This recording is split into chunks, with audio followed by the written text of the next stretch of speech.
Howdy Moz fans, and welcome to another edition of Whiteboard Friday. Today I'm going to tackle a subject around some of these changes that a lot of us in the marketing and SEO fields thought Google would be making, but weirdly they haven't. And this comes up because I talk to a lot of people in the industry. You know, I've been on the road the last few weeks at a number of conferences, Boston for Search Love and SMX Munich, both of which were great events, and going to be heading to a bunch more soon. And you know, people have this idea that Google must be doing these things, right? Must have made these advancements over the years that it turns out in actuality they haven't made them. Some of them there's probably really good reasons behind it, and some of them it might just be because they're really hard to do. But let's talk through a few of these, and in the comments we can get into some discussion about whether, when, or if they might be doing some of these.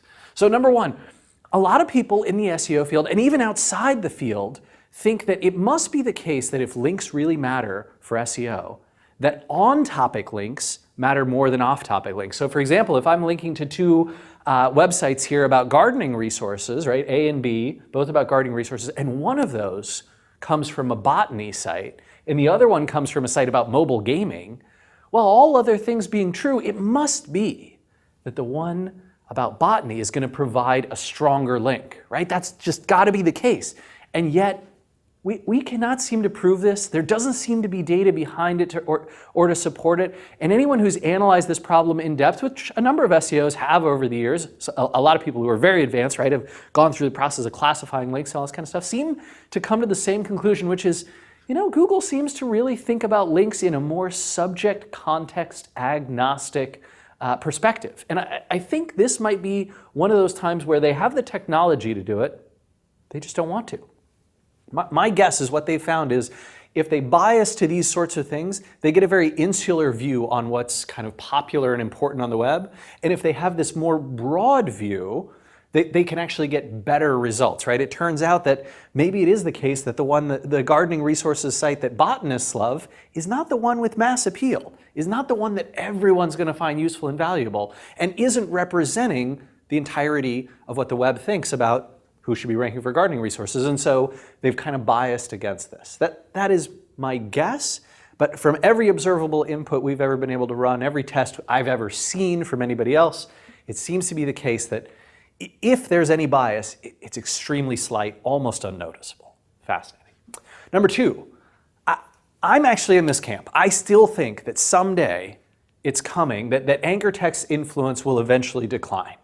And yet it seems to be that, yes, while other signals have certainly risen in importance, right, and there have been lots of other things, it seems that anchor text inside a link is still far more important and better than generic anchor text. That getting specific, targeting something like gardening supplies when I link to A, as opposed to on the same page saying something like, oh, and this is also a good resource for gardening supplies, but all I linked with was the text, a good resource, over to B, that A is going to get a lot more ranking power, and again, all other things being equal, A will rank much higher than B because this anchor text is still pretty influential. It has a fairly substantive effect, and I think this is one of those cases where a lot of SEOs said, hey, anchor text is where a lot of manipulation and abuse is happening. It's where a lot of web spam happens. Clearly, Google's going to take some action against this, and my guess again is that they've seen that the results just aren't as good without it. And this speaks to the power of being able to generate good anchor text. And a lot of that, especially when you're doing content marketing kinds of things for SEO, depends on nomenclature, naming, and branding practices, right? It's really about what you call things and what you can get the community and your world to call things. Because Hummingbird has made advancements in how Google does a lot of this text recognition, but for these tough phrases, anchor text is still a strong input. Number three, 302s. So 302s have been one of these sort of long-standing, kind of messes of the web where a 302 was originally intended as a temporary redirect, but many websites and types of servers default to 302s for all kinds of pages that are moving, right? So, A, 301 redirects to B versus C, 302 redirecting to D. Is it really the case that the people who run C plan to change where the redirect points in the future? And is it really the case that they do so more than A does with B? Well, a lot of the time, probably not. but it still is the case, and you can see plenty of examples of this happening out in the search results and out on the web, that Google interprets this 301 as being a permanent redirect. All the link juice from A is going to pass right over to B. With C and D, it appears with big brands, when the redirect's been in place for a long time and they have some trust in it, maybe they see some other signals, right, some other links pointing over here, that yes, some of this does pass over, but it is not nearly what's happening with the 301. This is like a directive, and this is sort of a nudge or a hint. And it just seems to be important to still get those 301s, those right kinds of redirects right. By the way, there are also a lot of other kinds of 30x status codes that can be issued on the web and that servers might fire. So be careful. You see a 305, a 307, 309, something weird, you probably want a 301 if you're trying to do a permanent redirect. So be cautious of that. And speaking of nudges and hints versus directives, Rel Canonical has been an interesting one. So when Rel Canonical first launched, what Google said about Rel Canonical is a hint to us, but we won't necessarily take it as gospel. And yet, every test we saw, even from those early launch days, was, man, they are taking it as gospel. You throw a Rel Canonical on a trusted site accidentally on every page and point it back to the homepage, Google suddenly doesn't index anything to the homepage. It's crazy. And you know what? The tests that we've seen run and the mistakes, oftentimes, sadly, it's mistakes that are our examples here, that have been made around Rel Canonical have shown us that Google still has this pretty harsh interpretation that a Rel Canonical means the page at A is now at B. And they're not looking tremendously at whether the content here is super similar. Sometimes they are, right? Especially for manipulative kinds of things. But you got to be careful when you're implementing Rel Canonical that you're doing it properly, because you can de-index a lot of pages accidentally. So this is an area of caution. It seems like Google still has not kind of progressed on this front, and they're taking that as a pretty basic directive. Number 5, I think, for a long time, a lot of us have thought, hey, the social web is rising. Social is where a lot of the great content is being shared, a lot of where people are pointing to important things, and where endorsements are happening, more so potentially than the link graph, right? It's sort of the common man's link graph has become the social web and the social graph. And yet, with the exception of the 2 years where Google had a very direct partnership with Twitter, and those tweets and indexation, all that kind of stuff was heavily influential for Google search results.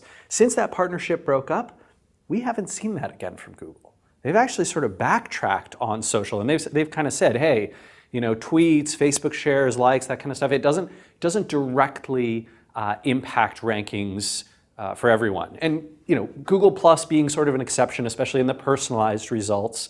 But even the tests we've done with Google Plus for non-personalized results have appeared to do nothing as yet.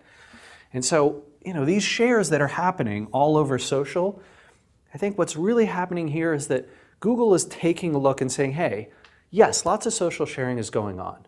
But the good social sharing, the stuff that sticks around, the stuff that people really feel is important, is still later on at some point earning a citation, right? Earning a link, a mention, something that they can truly interpret and use in their ranking algorithm. And so they're relying on the fact that social can be a tip-off or a tipping point for a piece of content or a website or a brand, a product, whatever it is, to achieve some popularity, but that will eventually be reflected in the link graph, and they can wait until that happens rather than using social signals, which, to be fair, there's some potential manipulation I think that they're worried about exposing themselves to, and there's also, of course, the case that they don't have direct access. Well, they don't have API level access and partnerships with Facebook and Twitter anymore.